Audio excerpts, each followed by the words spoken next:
मिथुन राशि, सूर्य नारायण का एक बहुत अद्भुत परिवर्तन। और आप जानते ही हैं कि सूर्य आत्मसम्मान के, ताकत के, आरोग्यता के, प्रोग्रेस के, सरकारी योजनाओं या सरकार से मिलने वाले लाभ के, हड्डियों के, और साथ ही साथ बात करें तो पद प्रतिष्ठा, मान सम्मान के मुख्यतः कारक ग्रह हैं। बिना सूर्य के सृष्टि की ही परिकल्पना, सृष्टि की कल्पना ही करना व्यर्थ है। तो सूर्य जो मुख्यतः ऊर्जा के, ताकत के भी ग्रह हैं, इनका परिवर्तन होने वाला है आपके 12th हाउस में। अब देखिए भैया, बहुत ज्यादा कंफ्यूजन भी है और कंफ्यूजन को क्लियर करना हमारा धर्म है आपके लिए, मिथुन राशि वालों के लिए, कि द्वादश भाव में अब आप सभी ये वीडियोस देखेंगे, हो सकता है कई वीडियोस देख करके यहाँ पर आ रहे हो कि सूर्य का ये गोचर जो है वो खराब होने वाला है, क्योंकि 12वां घर जो है वो सूर्य के लिए अच्छा नहीं माना जाता। तो यही सब कंफ्यूजन तो दूर करेंगे ही, साथ में द्वादश भाव में सूर्य आकर के क्या लाभ प्रदान कर सकते हैं। जी हाँ, ऐसा नहीं है कि सब कुछ बेकार ही बेकार होगा, तो इस चीज से मत घबराइएगा और जो सटीक जानकारी है उसको प्राप्त कीजिएगा। नमस्कार दोस्तों, मेरा नाम है एस्ट्रो शिवम पंडित। आप देख रहे हैं सूर्य नारायण का राशि परिवर्तन वृषभ राशि में, और इसका होने वाला प्रभाव मिथुन राशि पर क्या पड़ेगा, इसकी जानकारी आज आपको इस वीडियो के अंदर मिल रही है। देखिए, सूर्य नारायण महाराज जो कि मैंने बताया है आत्मविश्वास के मुख्य कारक हैं, आरोग्यता के मेन कारक हैं, चेहरे के तेज के, आपके बल के मुख्य कारक हैं, और नौकरी के या सरकारी मिलने वाले लाभ के मुख्य कारक हैं। इसके अलावा तो आरोग्यता, बहुत चीजों के कारक होते हैं। तो सूर्य का परिवर्तन होने वाला है वृषभ राशि में। तो सबसे पहले जानिएगा, वृषभ राशि में आत्मा कारक सूर्य का प्रवेश व्यक्ति को भौतिक उपलब्धियों की प्राप्ति कराता है। सुख सुविधाओं में कहीं ना कहीं व्यक्ति का प्रयत्न और प्रयास बढ़ता है। मिलने वाले धन लाभ की आशंकाएं या इच्छाएं मन में जागृत होनी शुरू हो जाती हैं। हाँ, ये बात हकीकत है कि भौतिकवादी व्यक्ति हो जाता है, थोड़ा सा आध्यात्मिकता की तरफ रुचि कहीं ना कहीं व्यक्ति की कुछ कम होती है, प्रैक्टिकल ज्यादा लाइफ को ज्यादा मानने लग जाता है कि भाई मुझे दिखेगा तो मैं मानूंगा, नहीं दिखेगा तो मैं नहीं मानूंगा। तो ये मिथुन राशि के जीवन में 14 मई से लेकर के 14 जून के मध्य जो सूर्य का परिवर्तन है, ये कुछ चीजें, कुछ बदलाव आपके जीवन में होगा। देखिए, इसी के अलावा सूर्य आपके लिए मुख्यतः एक विशेष भाव के मालिक है, और वह भाव है आपकी मेहनत का, आपके पराक्रम का। तो सूर्य जो ऊर्जा के मुख्यतम कारक हैं, यहाँ पराक्रम के मालिक होकर के इनका जो प्रभाव जा रहा है वो द्वादश भाव में जा रहा है। अब दो बातें मुख्यतः यहाँ समझिएगा। एक तो यहाँ बनता है पराक्रम भंग योग।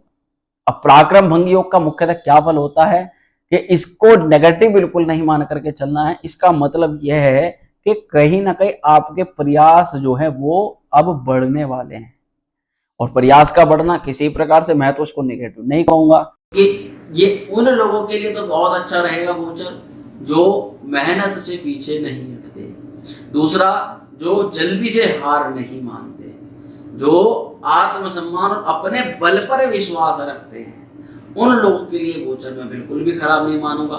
खराब किसके लिए माना जाएगा? जिनको केवल बैठे बैठे ही सब कुछ करना पसंद है, जिनको केवल मेहनत ना करनी पड़े, बैठे बैठाए लाभ मिल जाए, वो पसंद है। जिनको एक बार प्रयास किया तो काम हो गया, नहीं तो दोबारा प्रयास ही नहीं करना, उन लोगों के लिए इसको नेगेटिव कहा जाएगा। और जो अपने बल पर विश्वास ना करके दूसरे की बुद्धि या दूसरे के बल पर विश्वास करते हैं, उन लोगों के लिए गोचर खराब कहा जाएगा। अन्यथा मिथुन राशि वाले जो लोग अपनी मेहनत पर, अपने बल पर, अपने पराक्रम पर, अपने आत्मसम्मान और विश्वास पर विश्वास रखते हैं, उन लोगों के लिए गोचर कोई खराब नहीं। और दूसरी बात, जैसे कि मैंने कहा कि पराक्रम भंग योग का मतलब यही है कि अभी आपका कुछ प्रयास बढ़ने वाला है, कुछ टाइम आपकी मेहनत बढ़ने वाली है, और इस बढ़ती हुई मेहनत को समझिएगा कि कहाँ कब क्यों इस मेहनत को लगाना है। देखिए, लाभ सुनिएगा। सबसे पहले क्या है कि जैसा कि मैंने कहा कि जिन लोगों का यात्राओं से संबंधित कार्य है, जिनका कहीं ना कहीं घूमना फिरना, या फिर अगर आप एक जगह बैठ कर के भी काम करते हैं, तब भी ये परिवर्तन आपके दिमाग को कुछ स्लो कर सकता है। जैसे कि आपका प्रयास करने में मन ना लगे, एक बार मेहनत करके आपको सेल्फ डिमोटिवेट हो जाना, क्योंकि सूर्य आत्मसम्मान के, सूर्य कहीं ना कहीं आत्मविश्वास के मुख्य कारक हैं। द्वादश भाव में जाने से अपना डिमोटिवेट हो जाना, एक बार काम नहीं बना डिमोटिवेट होकर के बैठ गए, ऐसी चीजों के बारे में विचार करने लगे कि मुझसे नहीं हो पाएगा, मैं इसको नहीं कर पाऊंगा। तो क्यों नहीं हो पाएगा? सूर्य द्वादश भाव में जा रहे हैं, इसका मतलब ये नहीं है कि आपको डिमोटिवेट होना है। इस समय आपको सबसे ज्यादा ऐसे लोगों के बारे में विचार करना है जो बहुत ज्यादा, जिन पे कुछ भी साधन प्रसाधन नहीं होते, उसके बाद में भी वे अपने अचीवमेंट्स को प्राप्त कर लेते हैं। तो ये चीज मान करके चलिएगा तो आपका आत्मविश्वास तनिक मात्र भी जो है कम नहीं होगा। वहीं विदेश यात्रा से संबंधित लाभ है, जो लोग फॉरेन सेटलमेंट करना चाहते हैं उनके लिए लाभ है। जो लोग विदेश में ऑलरेडी रह रहे हैं और वहां से कुछ नई शुरुआत कर रहे हैं, अपने जीवन को किसी नए मोड़ पर लेकर के जा रहे हैं, वहां से कहीं ना कहीं अपनी बैक लाइफ से जुड़ी हुई कोई चीजें जिनके बारे में उन्होंने पहले काफी कुछ छोड़ दिया था, उनके बारे में अभी बात नहीं कर रहे थे, परंतु कुछ चीजें जो कि खत्म हो चुकी थी उनके बारे में भी जिक्र कर रहे हैं। ये सब लोगों के बारे में बात हो रही है मिथुन राशि के। आप ही के जीवन के कुछ ऐसे पहलू जो कि पहले निकल चुके हैं और हालांकि वो दोबारा लौट करके नहीं आएंगे, फिर भी उनके बारे में आप चर्चा करते हुए नजर आ रहे हो कि आपके जीवन में ये लोग आए थे, ये अपॉर्चुनिटी आई थी।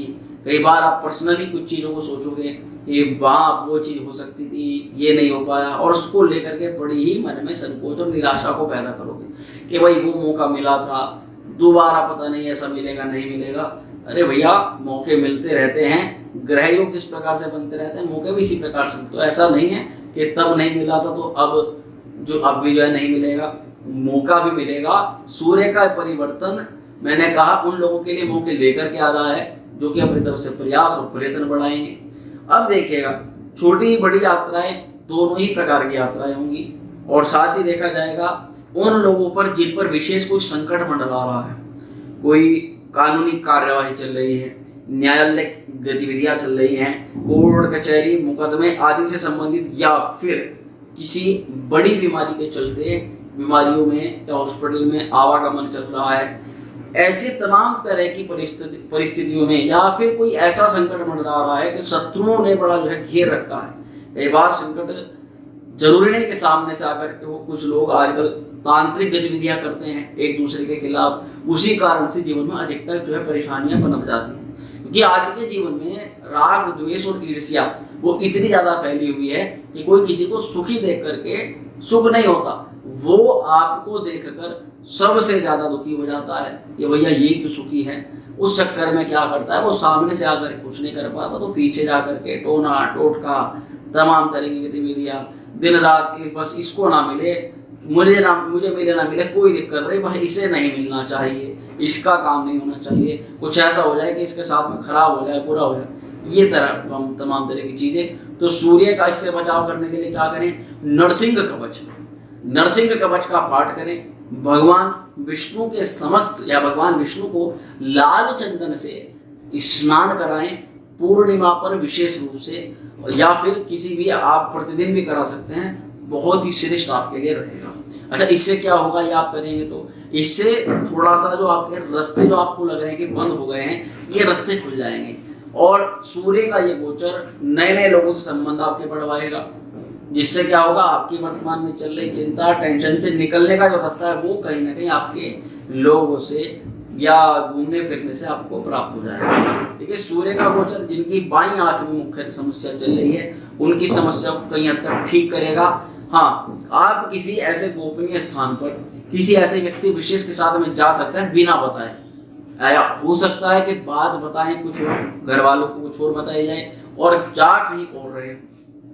इस तरह की गतिविधियां देखी जा सकती हैं बड़े रोगों से या बड़ी समस्या से, क्योंकि 12 अगर होता है मित्रों मुक्ति का, और आत्मिक कारक ग्रह सूर्य, कहीं ना कहीं आपका मन स्पिरिचुअलिटी की तरफ थोड़ा सा बढ़ रहा है। आपने जीवन के दुखों को देखा है और उन दुखों का अनुभव करके ये प्राप्त किया है कि जिन भी चीजों में आपने सुख कामना करके आगे बढ़े थे, जिन भी चीजों में अब तक सुख की कामना करके आगे गए, उन्हीं चीजों ने सबसे ज्यादा दुख आपको प्रदान किया है। तो उन सभी से निकलने का, मुक्ति का मार्ग कहीं ना कहीं आप खोज रहे हो, और ये आपका इस समय दिखाई दे रहा है। सूर्य इन सभी चीजों से निकल, कई बार आप खुद को कोसोगे कि तूने खुद ने ये गलती की है, उसकी सजा तो भोग रहा है, उसी का परिणाम तेरे जीवन में चल रहा है। तो कई बार उससे बाहर निकलने के लिए सुसाइडल अटेम्प्ट आना या मुक्ति की खोज करना या सब कुछ छोड़ करके चले जाना, ये तमाम तरह की चीजें, पर ये उन लोगों के लिए जाता है जो ज्यादा टेंशन एंजाइटी में घिरे हुए हैं। तो हालांकि ये चीजें गलत होती हैं मित्रों, हर चीज का एक समाधान है, उपाय है, और कहीं ना कहीं आपको खुद से भी ये चीजें महसूस होंगी। देखिए सूर्य की सपोर्ट है देवगुरु बृहस्पति को अभी भी, तो आपकी सपोर्ट में भी कोई ना कोई अच्छा व्यक्ति आपको संकटों से निकालने के लिए आ सकता है। सूर्य के साथ गुरु भी द्वादश भाव के अंदर है, तो मुख्यतः मुक्ति ना आपको परिश्रम से, परिभ्रमण से, घूमने फिरने से और कहीं ना स्पिरिचुअल स्थानों पर जाने से प्राप्त हो सकती है। आप कभी भी देख लीजिएगा, आप किसी भी शक्तिपीठ के दर्शन कर लीजिएगा या फिर किसी भी आप देवालय, किसी शिव शक्तिपीठ में या सिद्ध पीठ में दर्शन करिएगा, भैरवनाथ जी के मंदिर मुख्यतः आप जाइएगा, तो मिथुन राशि वालों को विशेष लाभ मिलेगा। घबराने की कोई बात नहीं है। 14 मई से 14 जून के तुरंत बाद सूर्य का जैसे ही परिवर्तन आपकी राशि पर होगा, ये आपके जीवन में खुशियों का, नए रास्तों का और मिलने वाले लाभ के लिए बहुत अच्छा गोचर फिर रहने वाला है। अभी कुछ समय तक कोई इन्वेस्टमेंट, किसी भी तरह का आपको निवेश नहीं करना है। प्रयत्न ज्यादा से ज्यादा करिएगा पैसा कमाने के लिए। धन का ओवरफ्लो, धन का ओवर खर्च बिल्कुल नहीं करना है।